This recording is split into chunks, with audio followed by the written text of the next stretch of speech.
In a crowded courtroom, a poor little girl stood up, her voice trembling yet unshakable. She pointed at the judge and whispered words that silenced the room. "Free my dad and I'll make you walk." The court erupted in laughter, until the judge suddenly clutched his legs and felt something he hadn't in 20 years. From that moment, everything changed. This is not just a story. It's a piece of someone's hidden pain, quietly waiting to be heard. In today's story, we dive into a moment that can change everything, in the most unexpected way. Before we begin, where are you listening from? Canada? The US? Norway? Let us know in the comments, because stories may begin anywhere, but they connect us all. Stay with us until the very end, because sometimes, what breaks your heart can also heal it. And if you believe stories can change lives, hit subscribe. Join our journey. We'd love to hear your thoughts. Drop a comment. Your voice matters here. The courtroom smelled of polished wood and quiet despair. Heavy curtains filtered the daylight into pale beams, casting shadows that seemed to crawl across the marble floor. The air carried the weight of verdicts past, echoes of justice, or perhaps injustice, lingering between the carved walls. At the center stood a man in shackles. His clothes were threadbare, his hands calloused, his eyes holding that broken mixture of defiance and defeat. His name was Daniel Reyes, a factory worker accused of a crime he swore he never committed. Beside him sat his court-appointed lawyer, flipping pages with little interest, as though Daniel's life were nothing more than another case in an endless file. On the raised platform, Judge Victor Harlan presided. He was a man respected by some, feared by most, and pitied by none. His face was hard as stone, framed by the gray lines of age. But what made him infamous was not just his rulings, it was his condition. Bound to a wheelchair for 15 years after a tragic accident, he carried a bitterness that colored every word, every verdict. The trial was nearing its end, and laughter rippled from the rows of suits and officials. They weren't laughing at evidence, nor at the shackled man who fought to prove his innocence. They laughed because of the girl. She was no older than 12, her dress faded, shoes scuffed, hair tied back with a ribbon that had once been white. She had slipped through the doors like a whisper, clutching a worn notebook against her chest. Her name was Layla Reyes, Daniel's daughter. When the judge announced the final recess before sentencing, Layla rose. Her small voice cut through the murmurs. "Your Honor," she said, her words trembling yet sharp as glass. "If you free my dad, I'll make you walk." The court erupted in cruel laughter. Lawyers shook their heads, clerks muttered under their breath, and even the guards smirked. The claim was absurd, the impossible words of a desperate child. Judge Harlan adjusted his glasses, irritation flashing across his face. But beneath it, for the briefest second, something else flickered in his eyes. A memory, a longing, a hope buried so deep he had sworn never to dig it up again. He leaned forward, his voice low and cutting. "You dare mock this court with fairy tales, girl." But Alina did not waver. She stepped closer, notebook in hand, her gaze locked with his. And though laughter still filled the room, the air shifted. The child carried something unexplainable in her eyes, something that reached past pity, past doubt, and pierced straight into the heart of a man who believed himself beyond saving. And for the first time in 15 years, Judge Victor Harlan felt a ghost of sensation stir in his legs. The clang of iron echoed as Daniel Reyes was led back into the courtroom. Shackles dug into his wrists and ankles, each step punctuated by the rattle of chains. His eyes darted to the benches, searching for the one face that gave him strength. There she was, Elena, her little frame lost among a sea of polished shoes and expensive suits. Her hands were clasped tightly around the notebook she always carried, the same one she scribbled in late at night under the flicker of a dying lamp. Daniel tried to smile, but his lips betrayed him. The weight of the charges pressed heavily on his chest. Theft, fraud, sabotage. Words flung at him by men who had never felt the calluses of labor, men who had built their fortunes on the backs of workers like him. He wasn't a thief. He wasn't a liar. He was just a father who had tried to make ends meet after his wife's death left them with nothing but grief and unpaid bills. The jury avoided his eyes. To them, he was already guilty. Poor men in shackles rarely walked free. The lawyer assigned to him whispered the same rehearsed lines he'd said to dozens before, his voice lacking conviction. Daniel knew then. He was not fighting the system. The system had already swallowed him whole. But Alina, she was different. As the recess ended, she rose to her feet again. Her voice trembled, but it carried. "You don't understand," she said, looking not at the jury, not at the lawyers, but directly at Judge Harlan. "My father doesn't belong here, and if you let him go, I'll give you what no doctor ever could." The courtroom erupted once more in mocking laughter. A clerk shook his head, muttering, "Children and their fantasies." But Alina's stare never faltered. She gripped her notebook tighter and took a bold step forward. Judge Harlan slammed his gavel. "Enough of this nonsense. Guards, remove." Then he froze. A faint alien sensation crept through him, a tingling in his calves. For 15 years he had known nothing but numbness below the waist. And yet, As the girl's words echoed in the chamber, something stirred. It was fleeting, almost imperceptible, but it was there. His hand trembled as he adjusted his glasses. He dismissed the guards with a wave, his stern voice masking the storm inside him. Let her speak. The room fell silent. Elena opened her notebook, its pages worn and smudged with ink. She read not from scripture, not from fairy tales, but from numbers, diagrams, and strange symbols that no child should have understood. My dad taught me to see patterns in broken things, she said, her voice steady now. Machines, bodies, even legs. Gasps rippled across the court. Her words no longer sounded childish. They carried the weight of something extraordinary. And in that silence, Judge Harlan clenched the armrest of his wheelchair, his mind racing with a dangerous thought he dared not speak aloud. What if she isn't lying? The notebook trembled in Elena's small hands, its worn leather cover frayed at the edges, corners bent from years of being clutched like treasure. The courtroom leaned in, the echo of shuffling papers and murmurs hushed beneath the weight of her steady voice. Judge Harlan's eyes narrowed. From his chair, he had watched countless defendants beg, plead, or lie for mercy. He had heard sob stories crafted to twist the hearts of jurors. But never had he heard a child stand before him with such certainty. Go on, he said, his tone gruff but softer than before. Elena flipped the first page. It wasn't filled with childish drawings of flowers or houses, but with intricate sketches of joints, bones, and gears, diagrams of machines that seemed to blur the line between flesh and steel. Notes written in a messy yet deliberate hand danced across the margins. Equations, calculations, theories far beyond the grasp of most adults. These are impossible, muttered one of the lawyers, leaning forward to squint. This is nonsense. But Judge Harlan knew nonsense when he saw it. This was not it. My father taught me to fix broken things. Elena continued, her voice rising with conviction. He said the world is full of people who throw things away when they're damaged. Machines, friendships, even people. But he told me if you look closely enough, if you don't give up, you can bring them back. Her eyes flickered toward her father, and Daniel felt his throat tighten. He remembered those nights when he had come home from long shifts, oil staining his hands, and Elena would sit by him with scraps of metal, eager to learn. He had taught her to listen for the hum of a machine, to feel where the weight shifted, to see beauty in what others called junk. He had no idea she had been building more than toys. She had been building hope. The courtroom sat in stunned silence as she turned another page. This one held sketches of a device, wires connecting to a framework that mimicked the shape of human legs, a prosthetic. One juror whispered. No, Elena said firmly, her small hands tracing the drawing. Not a prosthetic, a bridge, between broken nerves and forgotten strength. Something that can awaken what's still alive inside. Judge Harlan's jaw tightened. For years, doctors had told him his legs were beyond recovery. Nerve damage irreversible, his world reduced to wheels and pity. And yet, as the girl spoke, his calves tingled again, stronger this time, a phantom pulse. The laughter that had filled the chamber earlier was gone, replaced by an uneasy stillness. The prosecutor slammed his fist on the table. This is a farce! The girl is speaking fantasy to delay justice. She's distracting us from the truth, that her father is guilty. Elena's face paled, but she did not back down. Instead, she took a step forward, clutching the notebook to her chest. Her voice cracked, but her words cut sharper than any blade.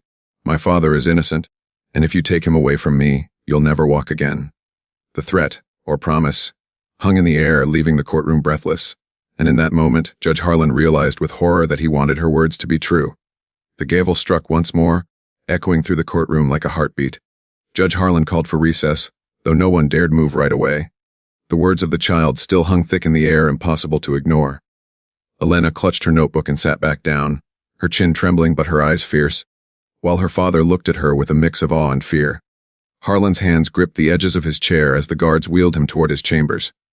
He told himself it was impossible, just a trick of the mind, a cruel joke of nerves misfiring. And yet, when he had tried to shift earlier, he had felt something. Not pain, not weakness, but life. Once alone in his private office, he dismissed his aide with an impatient wave. The silence pressed in. His eyes darted toward his legs, useless for so long, covered neatly in expensive black fabric. Slowly, almost fearfully, he placed his trembling hands on his thighs and pressed down. There, a flicker, a spark, his breath caught. For 15 years, he had been a prisoner inside his own body. 15 years of watching others stand, run, live freely while he rolled forward in silence. And now, from the words of a ragged girl, sensation had returned like a whisper in the dark. His heart pounded. Is she real, or am I losing my mind? Meanwhile, in the courtroom, Elena sat beside her father, ignoring the curious stares and hushed laughter still lingering among the crowd. Daniel bent toward her, voice raw with worry. Elena, what did you do? She opened the notebook again, her small finger tracing the messy sketches. I didn't do anything yet, Papa, but I will. You taught me to see patterns. I just followed them. And I know it can work. For him. For anyone. Daniel's chest tightened. She was only 12. How could she bear so much? He wanted to pull her into his arms, to shield her from the cruelty of the world. But instead he sat shackled, powerless as his daughter carried a burden no child should. Back in chambers, Judge Harlan stared at the ceiling. Doubt gnawed at him. He was not a man given to miracles, nor did he believe in magic. But what if this girl had stumbled onto something the world had overlooked? What if her words were not a child's desperate plea, but truth hidden in innocence? A knock at the door broke his thoughts. The prosecutor entered, his face tight with disdain. With respect, Your Honor, the girl's interruptions are a distraction. If we let emotion dictate this trial, justice will collapse.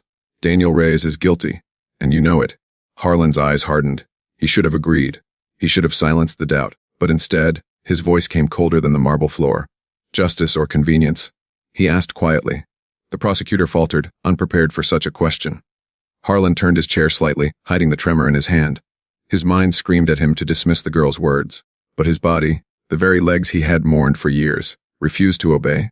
Because when he shifted again, the whisper in his muscles grew stronger. And for the first time in 15 years, Judge Victor Harlan felt the faintest pressure in his toes. The next morning, the courtroom filled once more. The whispers from yesterday had not died down. In fact, they had multiplied. Reporters lingered near the back, sensing something unusual in the case of Daniel Reyes. Some mocked the little girl's outburst in hushed tones, while others whispered of miracles, of an impossible claim that refused to be forgotten. Daniel sat in the defendant's chair, shackles cold against his skin. He tried to hold his head high, but the weight of his past pressed down like an anchor. His daughter's courage had lit a spark of hope, but he feared it might burn her instead of saving him. The prosecutor wasted no time. He rose and spoke with a booming voice, each word dripping with practiced confidence. Daniel Reyes is not the honest worker he pretends to be. He is a saboteur. When the factory shut down after an explosion, dozens lost their jobs. The evidence points to this man, the only one who had access to the machines that failed. He was desperate, drowning in debt, and he lashed out, and gasps rippled through the room. Daniel's fists clenched. It wasn't true. He had been the one who stayed late every night fixing those machines, repairing what greedy owners refused to replace. Is it true you argued with your supervisor the day before the incident? The prosecutor pressed, eyes gleaming. Daniel hesitated, his jaw tightening. He remembered the fight vividly, pleading with the supervisor to replace the faulty parts before someone got hurt. But the words, twisted now in the hands of the prosecution, painted him as violent, reckless, unstable. Yes, he admitted hoarsely. But not the way you say. I wanted to protect the workers. The prosecutor cut him off with a raised hand, turning dramatically toward the jury. Ladies and gentlemen, this is not the voice of a protector. It is the voice of a guilty man trying to cover his tracks. Daniel's chest burned with helpless rage. He wanted to scream, to tear off the chains and fight for his truth. But then his eyes found Alina. She was sitting at the edge of her seat, notebook clutched tightly, her lips moving silently as though rehearsing words only she dared believe. And for a moment, Daniel's fury broke into sorrow. He feared that his daughter's promise, so bold, so impossible, would destroy her if the world mocked her again. Judge Harlan shifted in his chair, trying to mask the tingling in his legs that had grown steadily since yesterday. He felt torn in two. Part of him wanted to silence the girl, to dismiss her as a distraction from the law.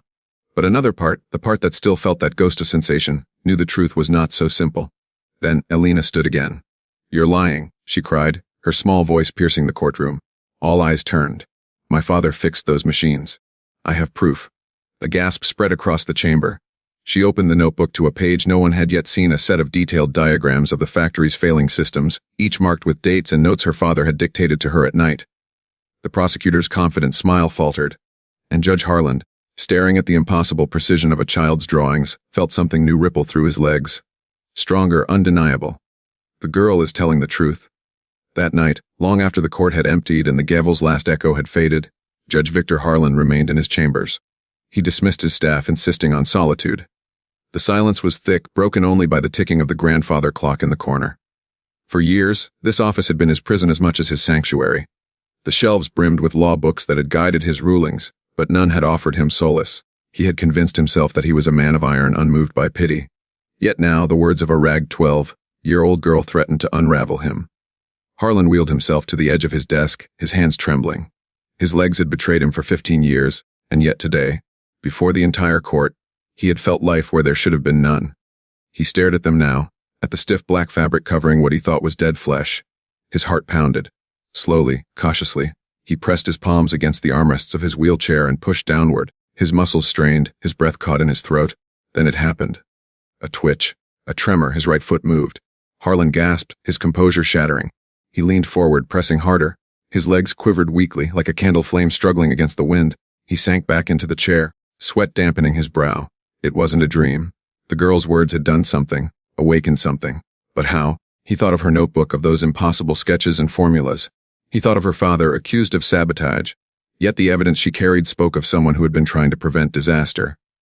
And then he thought of himself, not as a judge, but as a man who had lost hope the moment steel crushed his spine in that accident 15 years ago. For the first time in years, Victor Harlan wanted to believe in something impossible. Meanwhile, across the city, Layla sat with her father in the cold confinement of the holding cell where he awaited the next day's hearing. Daniel sat on the edge of the cot, his face buried in his hands. "Layla," he whispered, "you shouldn't have shown them those pages. They'll tear it apart. They'll say you forged it, or that I planted it. You've put yourself in their fire." She shook her head, clutching the notebook to her chest. "Papa, they have to see. If I stay quiet, they'll bury you. But if they listen, maybe he'll believe me. Maybe I can make him walk." Daniel lifted his head, tears shining in his tired eyes.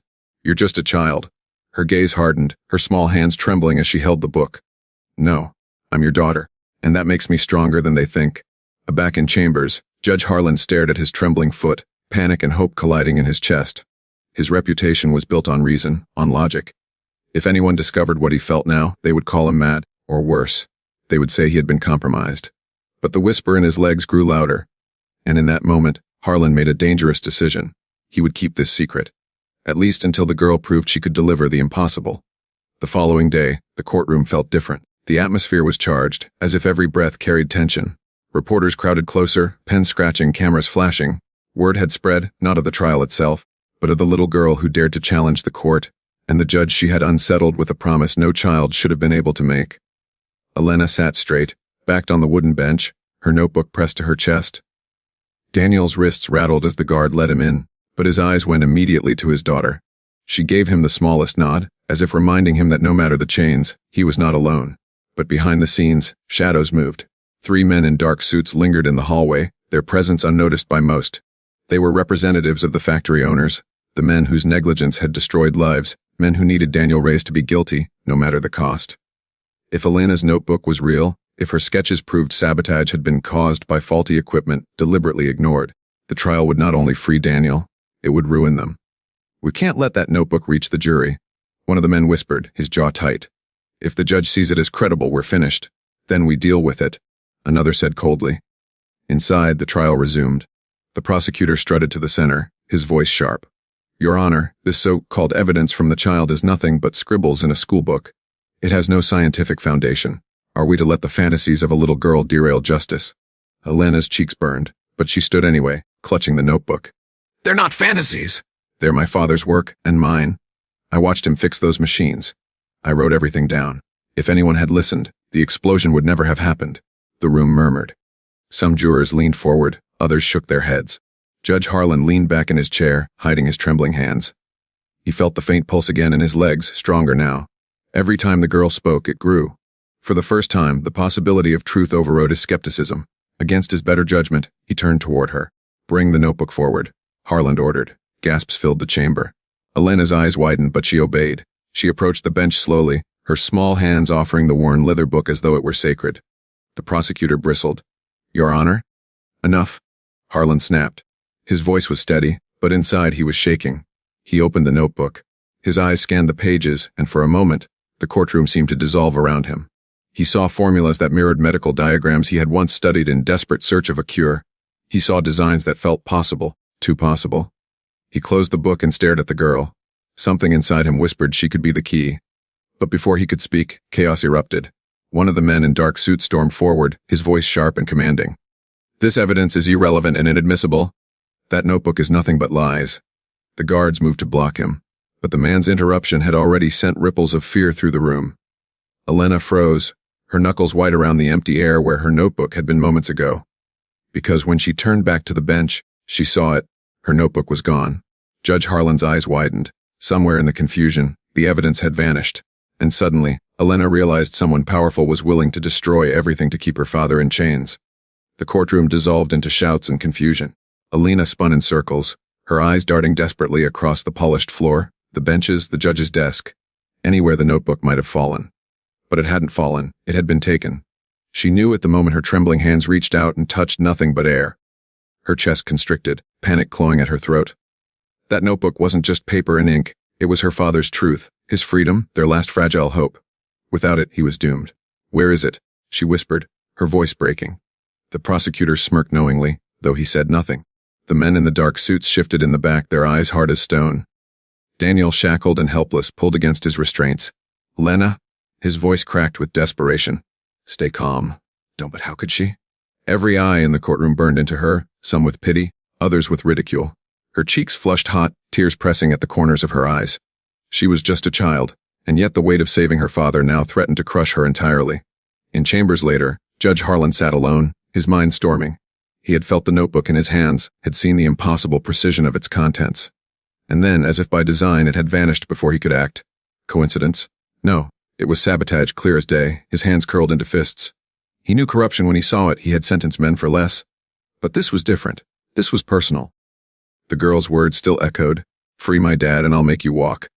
That night, when the halls emptied and shadows stretched long across his office, Harlan wheeled himself before the tall mirror he had avoided for years. He stared at the reflection of his withered legs, wrapped in fabric, reminders of the accident that had broken him. Slowly, he braced himself on the desk and pushed upward. His arms shook, veins straining, teeth gritted. For a moment, nothing happened. Then a miracle, his knees bent. His right foot pressed against the carpet. Weak, trembling, but real. Tears welled in his eyes. 15 years of silence, and now a whisper of strength. It was no illusion. Whatever Elena carried inside that notebook, it was no child's fantasy. He sank back, breathless, terrified by what this meant. If her knowledge was real, then someone had stolen it not to protect Daniel's guilt but to bury the truth. Back in her small, dimly lit apartment that night, Elena lay awake, staring at the ceiling. Her father's trial loomed heavier than ever, and the notebook, their lifeline, was gone. She clutched the ribbon in her hair, the last thing her mother had given her before she died. "I won't let them take Papa," she whispered to the dark. Her hands itched to draw again to recreate the pages from memory, but she knew time was against her. And then, through the cracked window, she heard its footsteps in the alley, slow, deliberate. A shadow passed, lingering too long. She froze. Someone was watching. Her heart pounded as she peeked through the curtain. One of the men from the courtroom stood below, staring up at her window. He raised the missing notebook in his hand, and then, with a cruel smile, he set it aflame. Elena's breath caught as she watched the flame dance across the notebook's worn leather cover. The man in the alley grinned, holding it aloft like a torch. The fire licked higher, devouring page after page. Their work, their evidence, her father's freedom, all vanishing into smoke. "No," she cried, her voice cracking as she tore open the window. Without thinking, she bolted down the stairs, her bare feet slapping against the cold concrete steps. Her lungs burned, her small frame shoving past the weight of fear. The man waited, cruel amusement on his face as he let the fire consume more of the book. "Children shouldn't meddle in things they don't understand," he sneered, tossing it toward the ground where flames flared brighter. Elena dropped to her knees, slapping her hands against the fire. Pain seared her palms, but she didn't stop. She clawed at the burning pages, yanking them free, smothering flames with her dress. Her eyes blurred with tears, smoke filling her throat. The man chuckled and turned to leave. "It's gone, along with your father's future." But when Elena looked down, her scorched fingers clutching the remains, hope flickered. Half the book was ash, yes, but the heart of it, the pages with the diagrams, had survived. Blackened edges curled, but the sketches still lived, scarred yet intact. She hugged the charred pieces to her chest, trembling, whispering through sobs, "You can't take him from me. You can't." Meanwhile, Judge Harlan sat in his chambers again, unable to sleep. His legs still tingled, no more than tingled. Tonight, they pulsed. He had stood twice before collapsing, but those fleeting seconds had filled him with something he had long forgotten: hope. And yet, hope frightened him. It threatened the armor he had built over years of bitterness. It made him want to believe the child's impossible promise, to throw away the cold, rigid walls of law. But judges did not deal in hope, they dealt in facts. And facts had been stolen, right before his eyes. He rubbed his temples, mind heavy. The girl had been right. Someone powerful was pulling strings, someone who wanted Daniel silenced, and her silence with him. For the first time in years, Harlan felt something else rise in him. A dangerous, forbidden thought. Perhaps justice required defiance. At dawn, Elena returned to the courthouse, her hands wrapped in cloth, the scorched remnants of the notebook hidden under her arm. She was exhausted, her body etching, but her spirit burned fiercer than the fire she had fought. Daniel saw her from across the room, his heart lurching at the sight of her bandaged hands. "What did you do?" he whispered as she sat. "I saved you," she said simply, her eyes hollow yet resolute. The prosecutor sneered when she produced the half-burnt notebook. "This is what you offer as proof? Ashes. Scribbles burned beyond recognition." Elena's hands trembled as she placed the pages on the judge's bench. The drawings were scared but visible. Some numbers gone, some words lost, but the core was there, undeniable. Judge Harlan stared down at them, his throat tight. He looked at the child with her scorched hands and her fierce, tear-stained face, then at the men who wanted her silenced. And at that moment, Harlan knew she wasn't the one on trial anymore. He was. Would he be a judge chained to law twisted by the powerful? Or a man who chose truth, even if it cost him everything? The gavel hovered in his hand. His legs twitched again. And for the first time, Judge Victor Harlan wondered if the miracle wasn't in his body at all, but in the courage of the girl before him. The court was unlike any other that day. A gray haze seemed to hang in the air as though the very walls held their breath. The crowd sat in tense silence, every eye fixed on the small figure of Layla. Her hair was tied loosely back, her hands trembling as she held the battered notebook to her chest like a shield. She looked far too fragile for the storm she was about to unleash. On the judge's bench sat Justice Heldon, towering in his robe, his face carved in stone. For years he had been untouchable, his judgment spoken with a finality that silenced protests and crushed dissent. Yet today, something flickered in his eyes, an unease he tried desperately to conceal. "Proceed, child," his voice thundered, though the tremor beneath it did not go unnoticed. Layla stepped forward, her tiny shoes clicking softly against the wooden floor. She opened her notebook, the worn pages filled with her late mother's handwriting and her own scribbled notes. Her voice cracked at first, but then steadied with a quiet strength. "My father is innocent," she declared, "and I can prove it." The crowd shifted. Whispers rippled through the room like waves. Layla turned to the jury and began to read aloud her mother's final words, the ones she had discovered in the margins of her journal, accounts of experiments, evidence of betrayal, and a chilling warning about men who would manipulate justice to protect their own power. Each sentence was a dagger, each phrase pulling at the threads of the carefully woven lie that had condemned her father. But then Layla stopped, her breath caught. She shut the notebook and raised her eyes directly to Justice Heldon. The silence grew unbearable. "You all laugh at me," she said softly, her voice trembling but unbreakable. "You laugh because I'm small, because I have no lawyer, no power, no wealth. But I am not here for myself. I am here because my father deserves freedom, and because my mother left me with a gift you cannot ignore." Heldon leaned forward, his jaw tightening. "And what gift would that be?" He sneered, though his knuckles whitened where his hands gripped the bench. Layla stepped closer, her voice now calm, almost eerie in its certainty. "The gift of truth, the gift of healing. You see, Judge Heldon, if you free my father, I will make you walk again." The room erupted in laughter. The jurors scoffed. Lawyers shook their heads in disbelief. Even the bailiffs chuckled under their breath, a poor child promising miracles absurd. But then, Heldon froze. His body stiffened, his breath quickened, and his mocking smile faltered. A sharp pain shot down his legs, and for the first time in years he felt something. A faint tingling where there had only been lifelessness. His hand trembled as he clutched the edge of the bench, eyes wide in horror and awe. The laughter died instantly, replaced by a stunned hush. All eyes turned from the girl to the judge, watching the color drain from his face. Layla stood tall, her gaze unwavering as if she had expected this all along. And in that moment, the court realized this was no child's bluff. To be continued, the courtroom had never been so still. The echo of Judge Harrington's whispered words, "She touched me, and I felt my legs," hung in the air like a ghost refusing to leave. His voice, once the booming authority of law, now trembled with something far more human, vulnerability. Gasps rippled through the crowd, journalists leaned forward, pens shaking in their hands, and even the prosecutor, hardened by years of stone-faced trials, looked as if the ground beneath her had given way. All eyes turned to the small girl standing in the center of it all, her thin frame dwarfed by the mahogany pillars and marble floors of justice. Isabella, her eyes, clear, unwavering, filled with a strength no child should have carried, met the judge's. "I told you," she whispered, her voice not loud but steady. "Free my father, and I'll make you walk." For a moment, the judge's lips parted as if to protest, as if to restore the balance of reason, the order of his court. But reason faltered when he shifted his body, and for the first time in 10 years, his right foot twitched. The sight was undeniable. The laughter from earlier, the mocking disbelief, the cruel dismissal, died in the throats of those who had mocked her. What had seemed like a child's desperate fantasy now stood as a living miracle. The gavel trembled in Harrington's hand. He slammed it down, though the sound was weak compared to the thunder of his shaking heart. Case adjourned. He rasped, his eyes never leaving Isabella. Bring me her father. Now. In the back of the room, Marcus was led in, shackles still binding his wrists. His face was gaunt, his spirit bruised, but his eyes lit when they landed on his daughter. He opened his mouth to call her name, but the words stuck in his throat as the crowd parted, and he saw the impossible Judge Harrington, gripping the bench, rising to his feet. For the first time in a decade, the man stood, wobbly, fragile, but standing. The courtroom erupted into chaos. Reporters shouted, cameras flashed, and officers stumbled as they tried to keep order. Yet Isabella's world shrank until it contained only two things: her father and the man who had held his fate. She ran to Marcus, flinging her arms around his waist. He bent as much as his chains allowed, his tears falling into her hair. You did it, Bella, he whispered. You saved me? But before relief could settle, the judge spoke again, his voice firm, almost urgent. Marcus Hale, your case will be retried. Effective immediately. Until then, you are released from custody. A cheers erupted, but the judge was not done. He stared at Isabella, his eyes wet but burning with something beyond gratitude. And you, child, what are you? The question silenced the room more than the gavel ever could.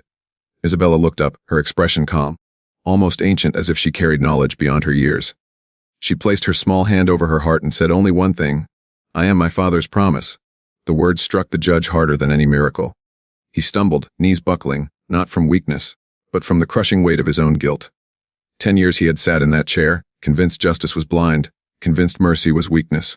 And now, standing on legs he thought were dead, he realized the truth: justice had not been blind, he had. The final twist came not from Isabella's gift, but from the secret Marcus revealed as guards unshackled him. Turning to the judge, his voice hoarse yet steady, he said, She healed you, didn't she? Just like she healed me the night her mother died. She's been carrying this burden since she was 4, and all she ever asked for was the truth. The judge, trembling, sank back into his seat, not because his legs failed, but because the truth finally forced him to bow. And as the court descended into chaos, Isabella looked at him one last time and whispered, Now it's your turn to walk not on your legs, but in the light. The gavel fell, but no one remembered the verdict. They remembered the miracle. This is the story of a poor girl who dared to challenge an entire courtroom to save her father's life. With nothing but her faith and unshakable love, she stood against power, arrogance, and injustice. What began as laughter soon turned into silence when the impossible happened, and a broken family's pain revealed a miracle that changed not only a judge's life, but the meaning of hope itself.